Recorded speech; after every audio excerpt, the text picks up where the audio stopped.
जमीन लेके फिर निकाल दिया आपका। हाँ, चलो अब तुम लोग का वो कोर्ट में का कोर्ट बारी जाके तुम तो मांगो खाओ दादा आपका। हेलो नमस्ते everyone, welcome back to a new video.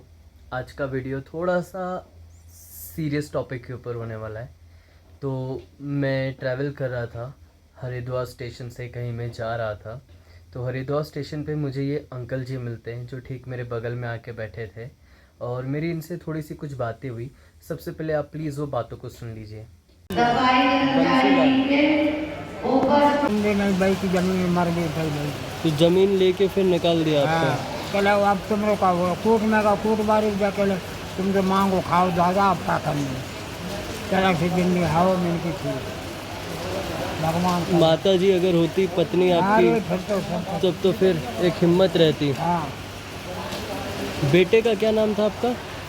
हाँ। बेटा आपका, उसने भी कुछ नहीं साथ दिया आपका? अरे कभी नहीं दिया, मर गया बेटा। लड़का है वो, बेटा को बहू तो बदमाश है, निकली बहन की लग रही जमीन इज्जत खुदाए।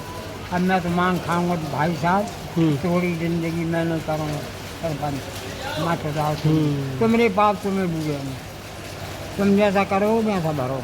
बिल्कुल बिल्कुल, उनको भी उनके बच्चे ऐसे ही हाँ, देंगे ऐसी भाई। बात है। उनका भी वक्त आएगा। अब नहीं भगाएंगे, माफी लगेगी। कोई बात नहीं, छोड़ो। वो चाय ले लीजिए। तो दोस्तों, जिन्हें बात नहीं समझ आई, मैं आप लोगों को बता दूं कि अंकल जी का नाम सबसे पहली बात तो बंसी लाल है। उनके हाथ पे जो टैटू है उस पे लिखा हुआ था।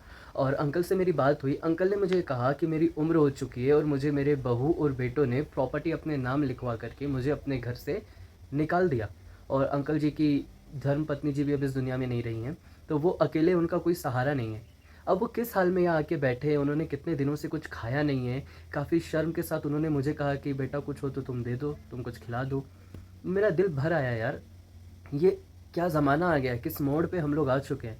अंकल जी भोपाल के रहने वाले, मध्य प्रदेश के, बाद भी मैं बताता हूँ आप लोगों को।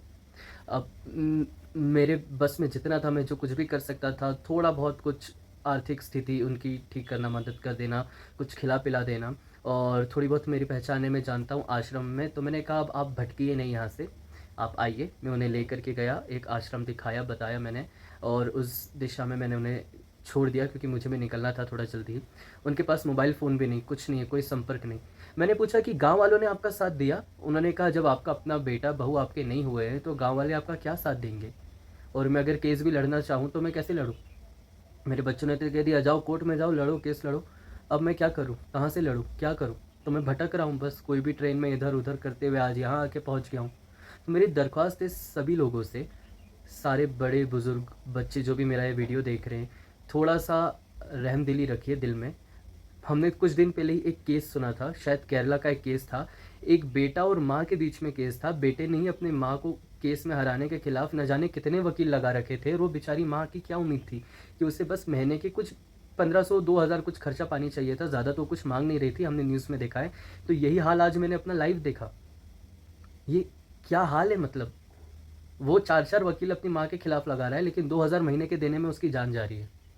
ऐसे बुज़ुर्ग लोग, माताजी या कोई भी आप लोगों को मिले दोस्तों, तो आप जो दिल से मदद कर सको ना, मदद करना मतलब सिर्फ पैसे देना ही नहीं होता है।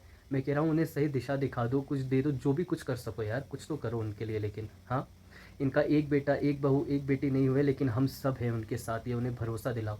ये नींव है हमारे देश की, जैसे हम बच्चे, हम युवा नींव है ना हमारे देश की। ये इन लोगों को अपनों से अलग मत करो, जितने सीनियर सिटीजन है, जो दादा ये लोग हैं। समझ रहे हैं आप लोग मेरी बात?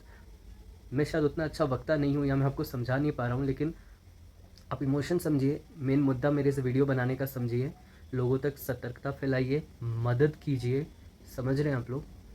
थैंक यू सो मच अगर यहाँ तक आप लोग बने। मेरा मकसद बस यही था, ये कहानी, ये बात आप लोगों तक पहुँचाने की। और मुझे उम्मीद है कि अभी भी बहुत से अच्छे नौजवान, नवयुवा इस देश में हैं जो एक अच्छा काम कर रहे हैं, करेंगे, और ऐसे सीनियर सिटीजन्स का ध्यान रखेंगे। और माँ बाप की भी ये बिल्कुल बनता है फ़र्ज़ कि अपने बच्चों को शिक्षा अच्छी दें, वरना यही कल बच्चे आकर के आपका ये हाल कर सकते हैं। आप लोगों ने बहुत पुरानी एक फेमस फिल्म तो देखी होगी, अवतार नाम की, राजेश खन्ना जी की, अवतार किशन। बस वही ज़माना आ गया है। चलिए, थैंक यू सो मच।